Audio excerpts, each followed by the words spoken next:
What's up, fam? Thought I'd drop in with a YouTube video going a bit deeper. It's been over a month now since I've been on the road. First of all, take a second to appreciate this beautiful view that I've kind of woken up to. Something I've been doing every night. I'll find a spot that I can wake up and be very close to a beautiful view, either at the view itself or like a street down, like a little side street. So I don't like cars. Hot tip, if you're sleeping in a van or a car, don't park where there's cars driving past you at night, because it's very disruptive. Imagine every 5 to 10 minutes hearing a car going zoom past you. So I've found that dead end streets, so yeah, no through roads, are like my favorite to park on when I'm in like suburbia. And if I'm out in the middle of nowhere, then I'll park like at a lookout or a national park, and that's a favorite, because there's no artificial light, no street lights, nothing, and it's just beautiful, like just silence, and you can see the stars. And you wake up, and especially on the East Coast, you can sun gaze. Usually, naturally, your body wakes up with the birds. So half an hour to an hour before sunrise, then you can set up, make your morning drink. The morning tonic that I've been making just of recently is I'll boil some warm water, not too hot, and I'll add fire cider. This has got like the ginger, turmeric, horseradish, cayenne pepper, all that good stuff. Fire cider, a bit of raw honey.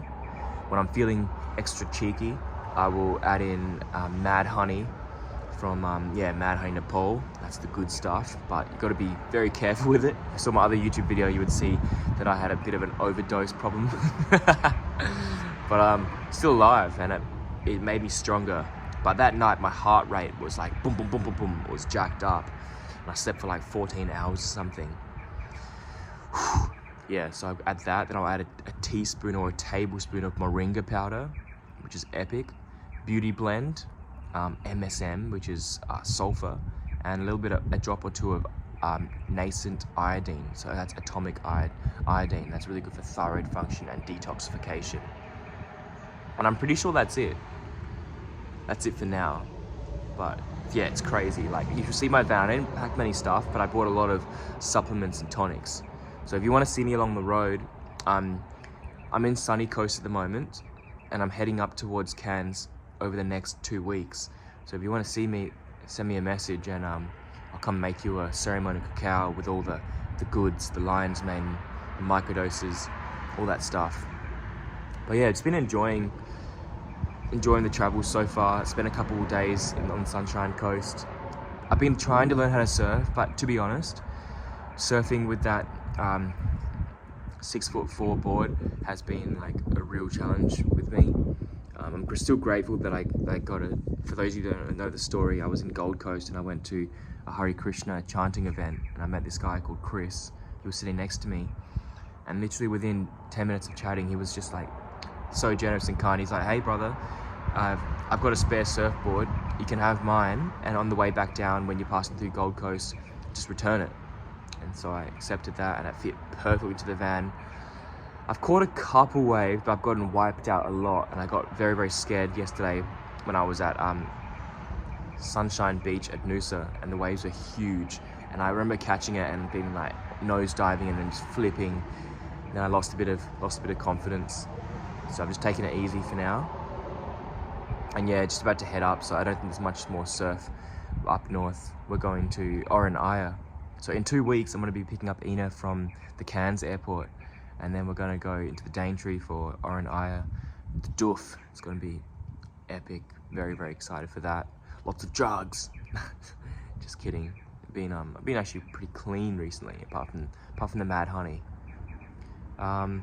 Yeah. So for the last week, I was triggered with a bit of a health flare-up. I had like allergies. So I went for a surf one morning, and it was a bit cold and very, very windy, and I didn't have a wetsuit on. So I was out there paddling for about 2 hours, and I came out of the water and I was like freezing. My fingers were like white, and I was like just shivering, and it was very windy and I didn't get warm fast enough. stupid me started boiling water, a hot drink, instead of toweling off and putting on warm clothes. So I was standing there like shivering in the wind and the sun. And then after that, it just set me off. I just couldn't stop sneezing, and my nose was running like crazy. And that lasted intensely for about 3 days. And I really that was not a good time. Like I was actually feeling pretty depressed, but I kept on powering through. Another kind thing was a lady saw me. Her name was I think Florence. She saw me surfing with my shortboard, and she said, "If you're gonna be here tomorrow, I'll bring you a longboard, 8-footer." And that was very kind. So the next day at 4:30 a.m. I wasn't even at my van. I was doing my breath work, and she just left the board next to my van. And then I went back, and I was like, "Oh fuck yes, the board's here." So went for a surf with the longboard, and that was like so much better. That actually leads me to one of the points that I wanted to make. One of the biggest lessons, like realizations I've learned and been so touched by, is like just the innate kindness of human beings that I've met along the road. Like those 2 incidences with the surfboards were just like a small amount of things. Yesterday I met this guy, PJ. I was climbing the mountain, and then he was a bit ahead of me, and he stops, and he's like, "Hey bro, do you want to walk together?" So we just walked together to the top, and then we walked back down together, and the whole time we're talking, and we get down, and he gives me like an eagle feather and all these crystals and everything, and he's trying to give me like his staff, and it's just like so kind. And I met a guy, Tom, in Gold Coast, and he walks up and gives me this massive crystal straight away, big quartz crystal, and banana.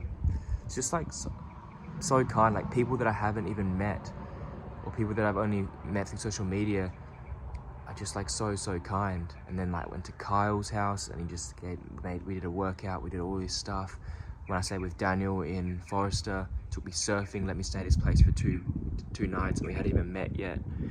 Then of course like catching up with Tamim, Keith, Joe. There's just been like so many beautiful people, and Alana showing me a home when it was raining, letting me just slob out on the couch there, watching Netflix all day, and just when it was raining, because you can't really do anything when it's raining in the van. And then like making me a raw slice. There's so many kind people, and like those are just the ones on the top of my head now. Like there's so many more, and like sorry if I left you out, but that's been like the biggest thing, and it inspires me to want to, because I know how I feel when someone treats me like that, and it inspires me to want to do that for other people as well. And another thing, point number 2.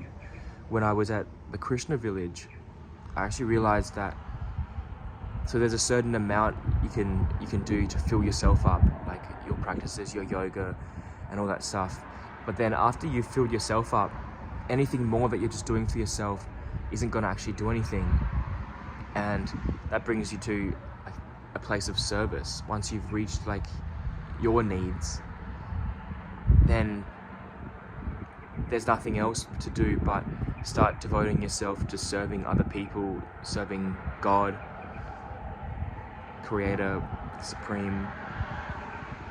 And yeah, that's beautiful too. And then, sorry, my mind's just going to all the other people, Jared, Dina. I can go on forever. I need to stop. But like, if I didn't mention them, I fucking love you. And it's just because I just woke up and I have to have my morning routines, as I've said on my Instagram. Having a morning routine while traveling and a nighttime routine just to ground myself into the day and then wind down the day at night has been like, I tried going without it, and then I'm just like, recently I'm just like, no, I need it. That's how I land in the day. That's what works for me. So it's been beautiful. And while I've been traveling, I've been seeking out communities. So the Hare Krishna community, I've gone to church a few times. I checked out the Seventh-day Adventist, and it's just nice to, on the road being solo, have somewhere to just go and like worship sing together with people just even for an hour, and then after, the conversations that flows, the connections that come from there, that's just been beautiful.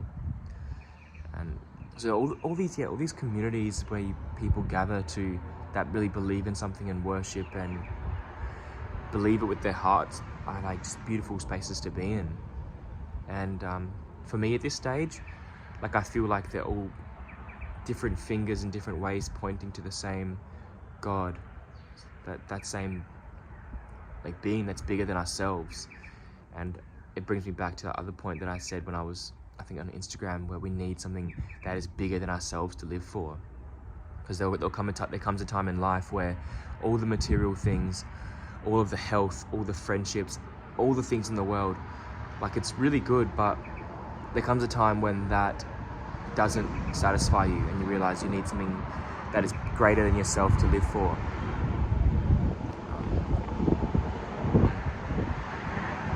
I think we'll leave the video there.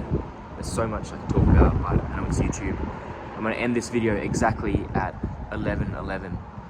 So much blessings from me to you. Much love.